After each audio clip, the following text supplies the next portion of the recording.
포이맨 시리즈 에스겔서 라이프 스터디 요약. 오늘은 에스겔서 라이프 스터디 12번 내용을 요약해서 소개해드리겠습니다. 이스라엘은 열국의 중심이다. 열국에 대한 하나님의 심판은 에스겔 25장부터 32장까지에서 다뤄집니다. 창세기 11장에 따르면 거역적인 인류는 자신들을 한데 모으고 스스로 이름을 내기 위해 바벨탑과 성을 건축하려고 했습니다. 그때 하나님께서 강림하사 그 거역하는 사람들에게 언어를 혼잡시킴으로 심판을 행하셨습니다. 주님의 심판 아래서 사람들은 탑 건축을 멈추고 흩어지게 되었습니다. 신명기 32장 8절은 하나님께서 이스라엘 백성의 수요에 따라서 모든 열국의 경계를 정하셨다고 말해 줍니다. 이것은 이스라엘이 열국의 중심임을 뜻합니다. 지도를 보면 팔레스타인이 유럽과 아시아와 아프리카의 가장 중앙에 위치해 있습니다. 이 세 대륙은 인류가 시작된 중심입니다. 이스라엘은 한가운데 있습니다. 역사에 따르면 복음 전파는 예루살렘에서 시작하여 아시아와 유럽으로 온 땅으로 퍼져나갔습니다. 이것이 그분의 백성을 땅의 중심에 두신 목적이었습니다. 그러나 에스겔 시대에 이스라엘 백성들은 타락해서 하나님의 목적에서 빗나갔습니다.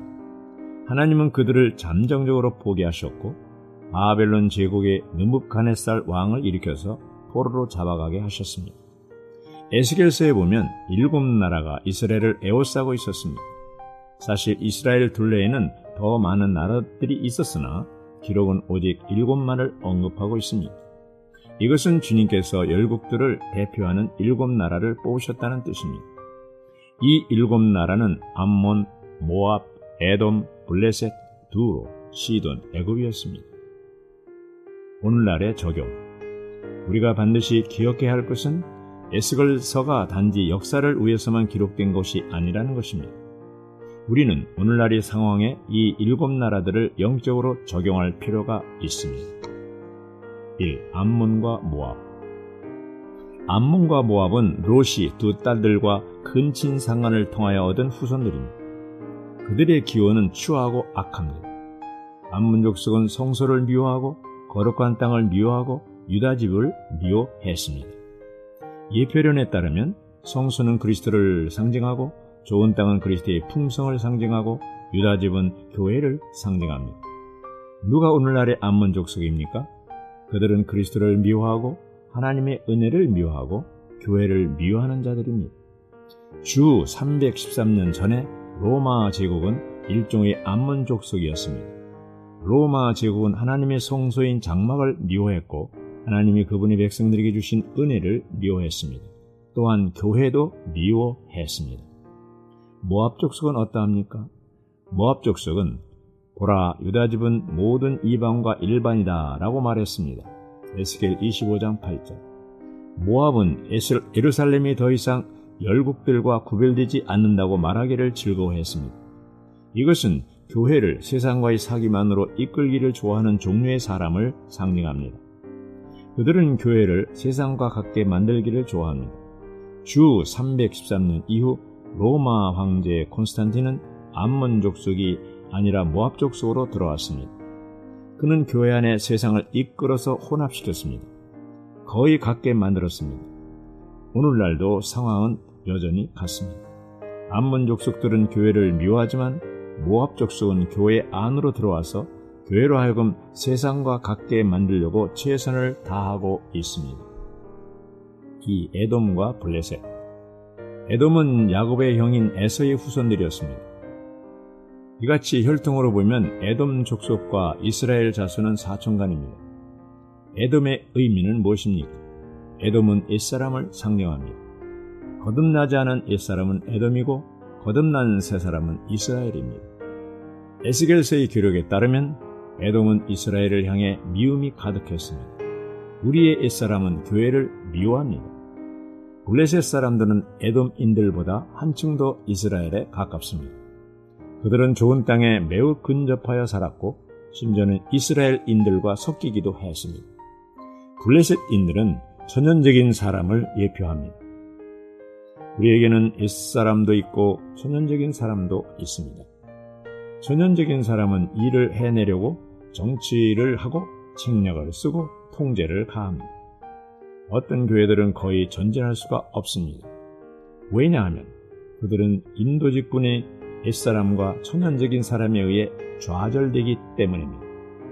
에돔 족속과 블레셋 족속은 교회 생활에 가장 해를 입히고 있습니다. 3. 두로와 시돈. 두로는 세상적인 부를 추구하는 사람들을 예표합니다. 그들은 돈 벌고 부유해지기를 추구합니다. 그들은 자신의 사업을 위해서는 주님과 관계된 모든 것을 희생하려고 합니다. 그들은 주님의 이익을 관심하지 않고 오직 자신의 부와 풍요와 사업만을 관심합니다. 오늘날 많은 유대인들은 지위와 부를 위해 진력하고 있습니다. 어떤 그리스도인들 중에도 두로 사람들이 있습니다. 두로 사람들은 예루살렘이 망하는 것을 보고 기뻐했습니다. 에스겔 26장 2절. 세상의 부를 추구하는 사람들은 교회가 끝나는 것을 볼 때 기뻐할 것입니다. 그들은 오직 부요함과 재산과 지위와 사업만을 관심합니다. 그들은 누가 뒤로 물러서고 있다는 것을 들으면 기뻐합니다. 에스겔은 시돈이 이스라엘 집에 찌르는 가시요 아프게 하는 가시라고 말합니다. 28장 24절. 마태복음 13장 22절에서 예수님은 재리의 유혹과 이 세상의 염려가 마치 생명의 성장을 막는 가시들과 같다고 말씀하셨습니다. 이것은 성도들이 세상과 부를 사랑한다면 가시들이 된다는 뜻입니다.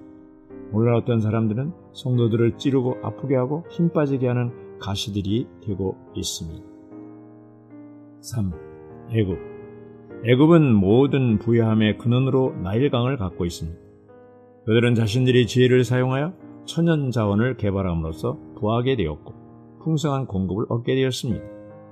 이스라엘 사람들은 양식의 기근이 있을 때마다 공급받으러 애굽에 내려갔습니다.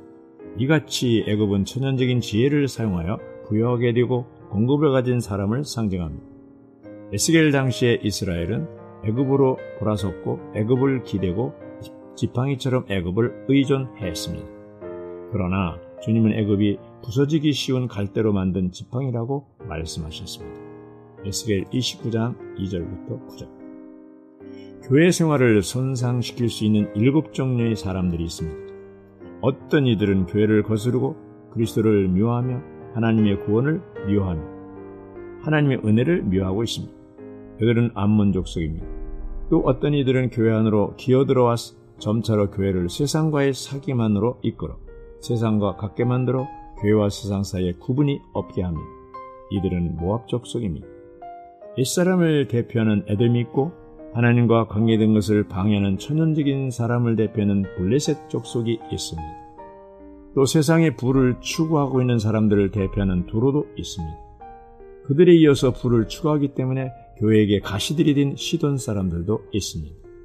마지막으로 애굽인들이 있는데 그들은 풍성한 공급을 위해 자신들이 자원을 개발함으로써 세상적인 부를 추구하며 그 결과로 다른 사람들을 위한 공급의 근원이 되고 하나님께는 독립적이 됩니다. 이들은 교회 생활을 손상시키는 갖가지 사람들입니다. 우리 중 누구도 이런 부류의 사람이 되지 않도록 모두가 깨어 있어야 합니다. 열국들에 대한 하나님의 심판과 결과. 어떻게 하나님이 열국들을 위해 그분의 심판을 행하셨습니까? 먼저 하나님은 그들을 파멸시켰습니다. 둘째 하나님은 그들을 황폐케 했습니다. 셋째 하나님은 그들을 매우 낮추셨습니다. 넷째 이 모든 대적들은 땅의 밑부분, 즉 땅의 보다 낮은 곳으로 옮겨졌습니다. 교회를 미워한 로마 제국의 모든 군병들은 지금 어디에 있습니까? 그들은 죽어서 땅의 아랫곳, 즉 음부에 있습니다. 만일 우리가 옛사람을 철회하지 않으면 하나님은 우리 위에 그분의 심판을 행하실 것입니다. 심판의 결과는 우리를 침체되게 만듭니다. 만일 우리가 밑바닥에 있다면 하나님의 심판 아래 있는 것입니다. 그러나 우리가 자신의 천연적인 사람을 심판한다면 우리 영이 신선하고 살아있고 번성하는 것을 보게 될 것입니다. 열국 위에 하나님이 심판하신 결과로 모든 열국은 그분이 주님이시라는 것을 알았습니다. 에스겔서에는 다음 문장이 60번 이상 반복되었습니다. 그들로 하여금 내가 여호와라는 것을 알게 하려는 것이다. 나는 네로 황제, 무솔리니, 히틀러를 포함한 모든 죄인들과 모든 대적자들이 땅의 아랫곳에 있어 예수님이 주님이심을 알고 있을 것이라고 굳게 믿습니다. 아멘.